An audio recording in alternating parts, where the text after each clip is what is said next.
Tales from the Odyssey. Chapter 10, Calypso.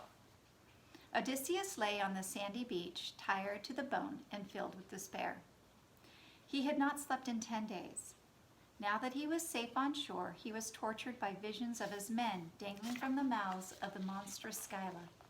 Over and over he saw his comrades devoured by monsters or drowned in the waves, bobbing like seabirds, then vanishing one by one. Friends and warriors, men he had journeyed with for 12 long years, they were now gone. He had lost them all. Only the last words of Tiresias, the blind prophet, were yet to come to pass. You alone might escape, but if you do, you will be a broken man. You will find great trouble in your house. Odysseus could not bear the thought that Penelope, his wife, and Telemachus, his son, might be suffering in Ithaca. He desperately wanted to protect them. In spite of his despair, he still felt a fierce determination to return home. Nearly blind with exhaustion and grief, Odysseus pulled himself up from the sand and began walking in search of help. He had not gone far before he came upon 4 streams. The bubbling waters wound through lush green meadows filled with violets, parsley, and wild celery. Just beyond the streams was a rocky hillside. Set deep in the rocks was a huge cave. Long vines trailed around the mouth of the cave.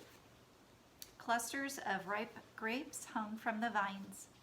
Beautiful trees grew along the path that led to the cave: alder, aspen, and sweet-smelling cypress. Owls, falcons, and sea ravens had built their nests in the boughs of the trees.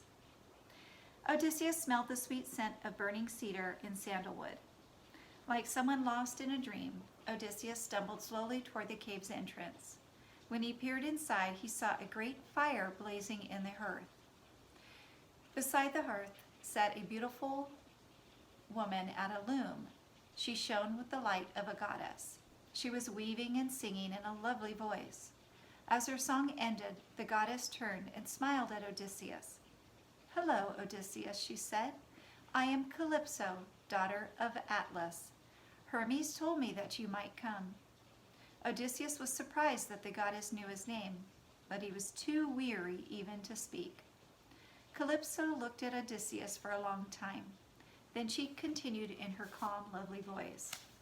"I know what has happened to you," she said. "Your men killed the cattle of the sun god. In a rage, Helios threatened to take away his light forever, from men and from gods.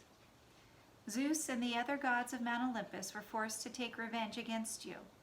Zeus smashed your ship with a thunderbolt and hurled your warriors into the sea. They drowned before your eyes." Odysseus nodded. "You must be very tired, Odysseus." Calypso said kindly, "Come inside. Rest here in my home."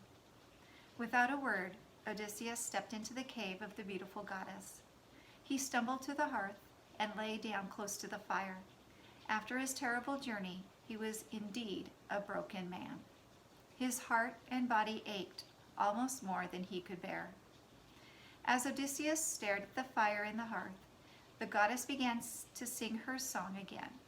Odysseus was reminded of the singing of the sirens, but Calypso's song did not make him go mad or lure him to a watery death. Instead, as Odysseus listened, all the pain and horror of his journey slowly dissolved around him. He felt peaceful and calm for the first time in many weeks. Odysseus closed his eyes, and in the peaceful warmth of Calypso's cave, he finally fell asleep. All right, and this says, don't miss the exciting conclusion to Odysseus' story, Tales from the Odyssey, Part 2. And I happen to have that. So when we return from break, I'll continue reading.